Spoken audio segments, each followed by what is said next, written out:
এখন ধরেন যে শিক্ষা সচিব যাকে আজকে প্রত্যাহার করা হলো তার যে ব্যর্থতা আছে এটা তো গতকালকে ইস্যুতে প্রমাণ হয়েছে এরকম নেই। গণ অভ্যুত্থান এই সময় নিয়ে কিন্তু আমরা প্রতিনিয়তই কথা বলতেছি, পদযাত্রাতে কথা বলতেছি, পরিবর্তন হয় নাই এবং হওয়া প্রয়োজন। সে কারণে সেই আহ্বানই আমরা আসলে সরকারকে জানাচ্ছি, সবাইকে, জনগণকে জানাচ্ছি। আমরা সেই রাষ্ট্রীয় সংস্কারের, রাষ্ট্র কাঠামোর সংস্কারের দাবিতেই কিন্তু আমরা এই পদযাত্রাটা শুরু করেছি এবং আমরা একই কথাই বলছি, ক্ষমতার পরিবর্তন এবং সবচেয়ে বেশি পরিবর্তন দরকার রাষ্ট্রীয় কাঠামোর বন্দোবস্তের পরিবর্তন। তো সেটির জন্যই আসলে এত বড় গণ অভ্যুত্থান, আত্মত্যাগ, এবং সেটা প্রশাসন থেকে শুরু করে সব জায়গায় এই পরিবর্তনটা প্রয়োজন। এখন ধরেন যে শিক্ষা সচিব যাকে আজকে প্রত্যাহার করা হলো তার যে ব্যর্থতা আছে এটা তো আজকে গতকালকে ইস্যুতে প্রমাণ হয়েছে এরকম না। এর আগে আমরা জগন্নাথ বিশ্ববিদ্যালয় আন্দোলন দেখেছি, উনি এই পরিস্থিতি ট্যাকেল করতে পারে নাই এবং এই ধরনের আমলারা কিন্তু সরকারকে আরো বিপদে ফেলতেছে।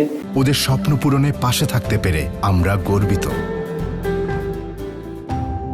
এবং জনগণের যে দাবি দেওয়া, সেই দাবি দেওয়া পূরণের ক্ষেত্রে বাধা হয়ে দাঁড়াচ্ছে বিভিন্ন ক্ষেত্রে। মানে সেই প্রশাসনিক ব্যর্থতা রয়েছে এই সময় এই জায়গায়, সেটা আসলে প্রশাসনিক এই সংস্কার, পুলিশের সংস্কারের কথা কিন্তু আমরা সর্বাগ্রে বলে যাচ্ছি এবং সেটার জন্য কিন্তু আমরা এই জুলাই পদযাত্রা কর্মসূচিটিও নিয়েছিলাম সারা দেশের শহীদ পরিবারদের সাথে। কিন্তু এখন ধরেন যে শিক্ষা সচিব যাকে আজকে প্রত্যাহার করা হলো তার যে ব্যর্থতা আছে এটা তো আজকে গতকালকে ইস্যুতে প্রমাণ হয়েছে এরকম না। এর আগে আমরা জগন্নাথ বিশ্ববিদ্যালয় আন্দোলন কিন্তু আমরা বলছি যে আমরা 3 আগস্ট প্রকাশ করব। তবে আমাদের এখন সার্বিকভাবে এই উদ্ভূত পরিস্থিতির ক্ষেত্রে আমাদের সবার আসলে ঐক্যবদ্ধ হওয়া উচিত এবং যে জনসচেতনতা এবং সঠিক তথ্য প্রচার এবং আহতদের চিকিৎসার ক্ষেত্রে আমরা সাথে সবাই মনোযোগ হই এই বিষয়টা। এবং সাংবাদিকদের ক্ষেত্রে আমরা সাংবাদিকদেরকেও উদ্যত আহ্বান জানাচ্ছি যে এই সময়ে আমাদের আসলে সঠিক তথ্যটা প্রকাশ এবং প্রচারে সহায়তা করে আমরা যাতে জনগণের আস্থা রাখতে পারি এবং আমাদের যে ন্যাশনাল ট্রমাটা তৈরি হয়েছে সেটা যাতে আমরা দ্রুতই কাটিয়ে উঠতে পারি এবং সৃষ্টিকর্তা যারা ভুক্তভোগী তাদের উপর রহমত দিন, এটাই আমাদের